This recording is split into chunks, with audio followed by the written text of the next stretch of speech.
for these are the backbone of every naval force. In the British Navy, even the bluejacket is reared to the sea from boyhood, and every apprentice seaman who enters training is bound to the service for a term of 12 years. In no other navy does the apprentice receive more thorough schooling in preparation for the life he will serve at sea. Like British seamen who served in the days of wooden ships, boys must first master old-fashioned seamanship, the mariner's ABC. But in a modern navy, a sailor must be proficient in a dozen other fields. For today's man of war requires a crew which can handle the complex instruments of modern naval science. To the young English gentleman, there is no greater honor than to be admitted to the Royal Naval College at Dartmouth. For from these ranks come most of the officers who will someday command Britain's ships of the line, and as admirals fly their flags from the flagships of the fleet. Unique among navies of the Western world is the British tradition that every ship is the personal property of the King, every man and officer his servant to command.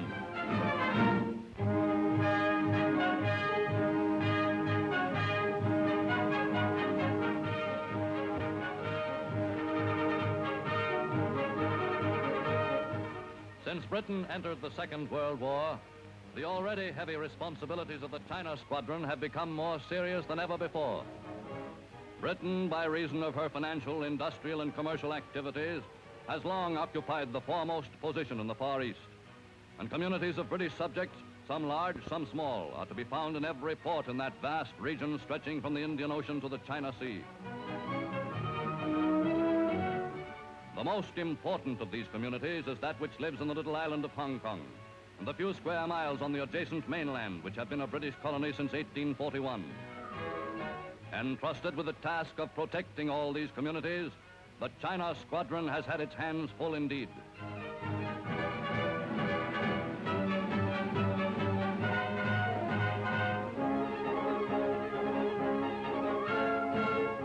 The garrison of Hong Kong has been increased and its defenses strengthened.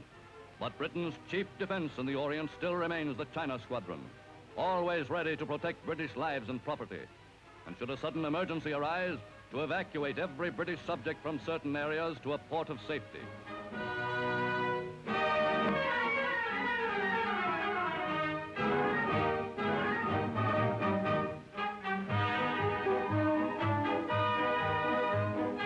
At the eastern end of the Mediterranean is the Suez Canal, the 100-mile waterway which is England's direct route to the India Empire, the Far East, and her dominions beyond the seas.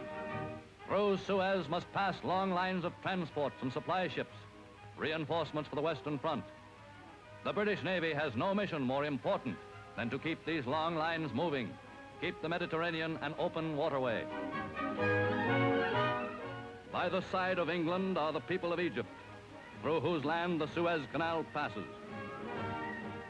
Today, a modernized Egyptian army, trained in British military tactics, guards miles of desert approaches around Suez.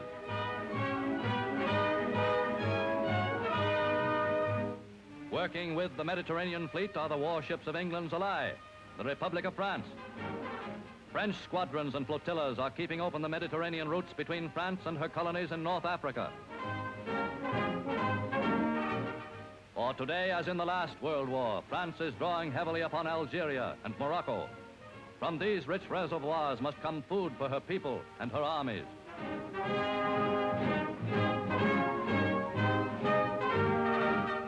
And equally important to the Allies are North Africa's vast reserves of manpower, divisions of hard-fighting colonial troops, which not only guard the colonies, but are already in action on the Western Front. To keep open Mediterranean traffic lanes, the British Navy must continue to control the Straits of Gibraltar, the narrow gateway at the sea's western end. For 235 years, the guns on the Rock of Gibraltar have made its harbor an impregnable naval base.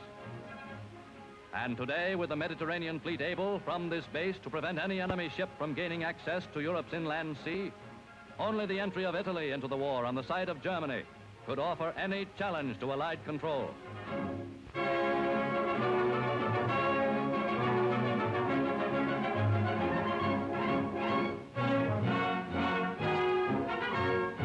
By far the most formidable of Britain's naval forces today is the Home Fleet, bulwark of the Navy, whose first task in the new war is keeping the sea lanes open for Britain's merchant ships.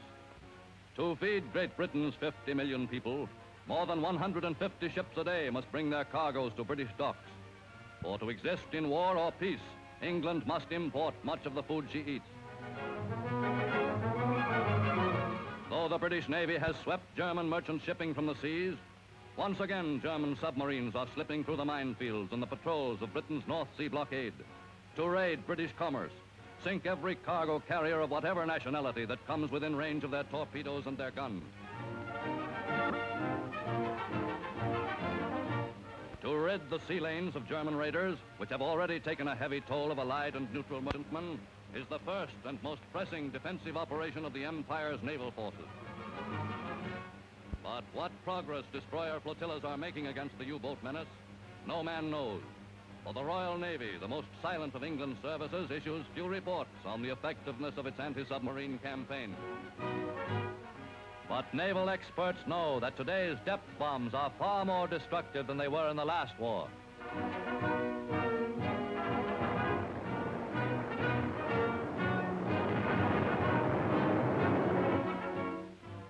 Also engaged in fighting German U-boats is Great Britain's own fleet of submarines. Today, these craft are equipped with new and improved underwater sound receivers, so sensitive that lying in wait on the ocean floor, they can detect the presence and position of an enemy submarine operating miles away. Though untried in any major battle, naval aircraft and the aircraft carrier have already become an important auxiliary in anti-submarine warfare. On a single carrier, as many as 60 planes can take off from the flight deck to scout enemy vessels over an area of thousands of square miles.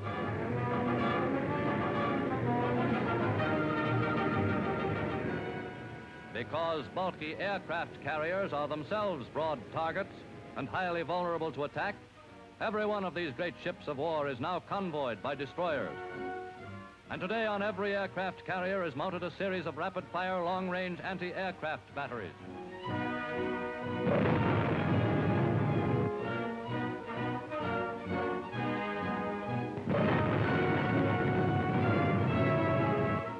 But today the world is waiting to see what use Adolf Hitler will make of his new fleet of cruisers, pocket battleships, and super dreadnoughts to attempt to break the British stranglehold on German commerce, which is throttling the life out of Germany. Will these ships, now lying in their heavily mined and fortified bases at Cuxhaven, Kiel, and Wilhelmshaven, dare to emerge from the shelters of their bases into the waters kept clear of mines by the untiring zeal of the British trawlers and minesweepers? Without the efforts of these minesweepers, the southern part of the North Sea and the entrance to the Baltic would be choked with moored and floating mines, each capable of crippling even the mightiest of modern warships.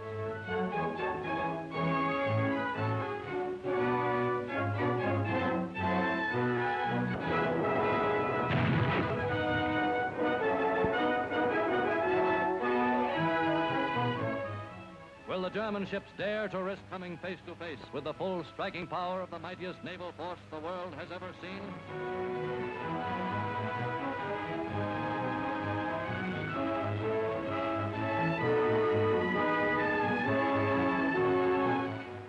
The modern British dreadnought has turret guns which can fire broadside after broadside, with each salvo hurling more than 10 tons of steel and high explosive a distance of 20 miles. Into every British man of war has gone all the knowledge accumulated through centuries of naval battles and naval victories.